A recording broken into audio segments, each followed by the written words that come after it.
চাকরি প্রত্যাশী প্রতিবন্ধী গ্র্যাজুয়েট পরিষদের যে 5 দফা দাবি, সেই 5 দফার দাবিতে কিন্তু আজকে যে প্রতিবন্ধী গ্র্যাজুয়েটে আছেন তারা পঞ্চম দিনের মতো যমুনার উদ্দেশ্যে রওনা করেছেন, অর্থাৎ যমুনার উদ্দেশ্যে পদযাত্রা। সেই পদযাত্রায় কিন্তু তারা কাফনের কাপড় পরে তারা তাদের যে পদযাত্রা সেটি রাজু ভাস্কর্যের থেকে শুরু করেছে এবং আমরা দেখতে পাচ্ছি যে তারা তাদের যে 5 দফা দাবি, সেই 5 দফা দাবি সংবলিত একটি ব্যানার নিয়ে কিন্তু তারা যমুনার উদ্দেশ্যে রওনা হয়েছে এবং ইতিপূর্বেও কিন্তু তারা আরও চারবার যে যমুনার পদদেশে যাওয়ার চেষ্টা করেছিল এবং প্রতিবারই কিন্তু তারা তাদের যে শাহবাগ মোড়, সেই শাহবাগ মোড়ে কিন্তু পুলিশ বাধার সৃষ্টি করে কিন্তু তাদেরকে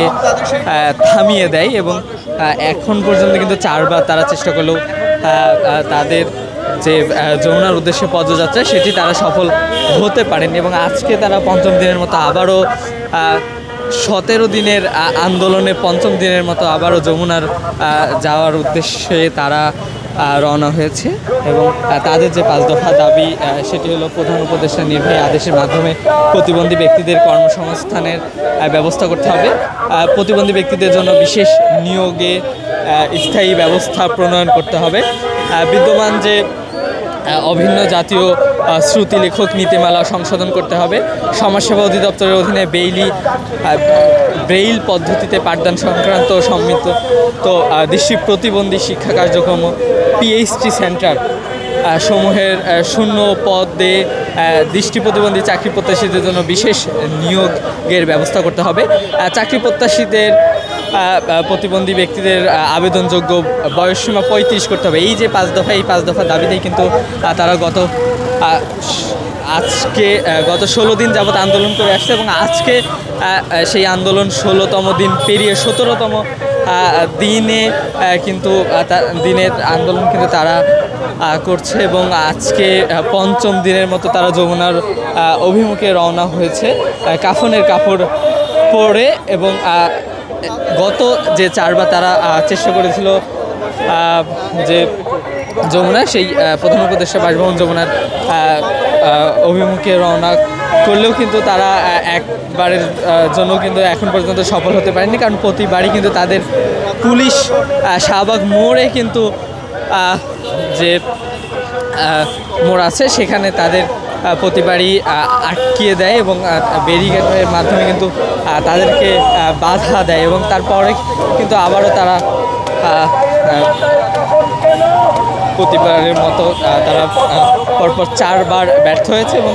আজকে পঞ্চম দিনের মতো আবারও শুরু করেছে তাদের যে পদযাত্রা, সেই পদযাত্রা। এখন আসলে দেখার বিষয় যে আসলেই কি আজকে তারা তাদের যে পদযাত্রার ঘোষণা দিয়েছেন সেই পদযাত্রায় কি আজকে তারা সফল হতে পারবেন কিনা সেটি আসলে দেখার বিষয় এবং তারা কিন্তু যেই বিভিন্ন সময়ে বলছে যে আসলে তারা কিন্তু ভিক্ষা চাচ্ছে না, তারা যেটা চাচ্ছে সেটি কিন্তু তাদের যোগ্যতার ভিত্তিতে তারা চাকরি চাচ্ছে এবং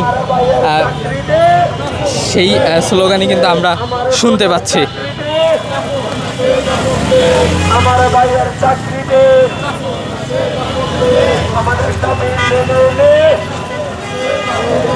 আমাদের দাবি মেনে নে।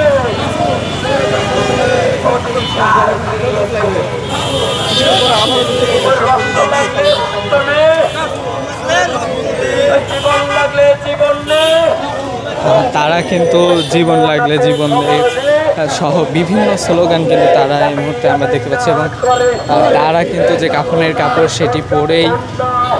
যমুনার উদ্দেশ্যে রওনা হয়েছে এবং এই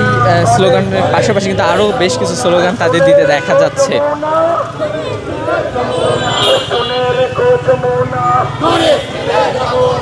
ঘরে ফিরে যাব না,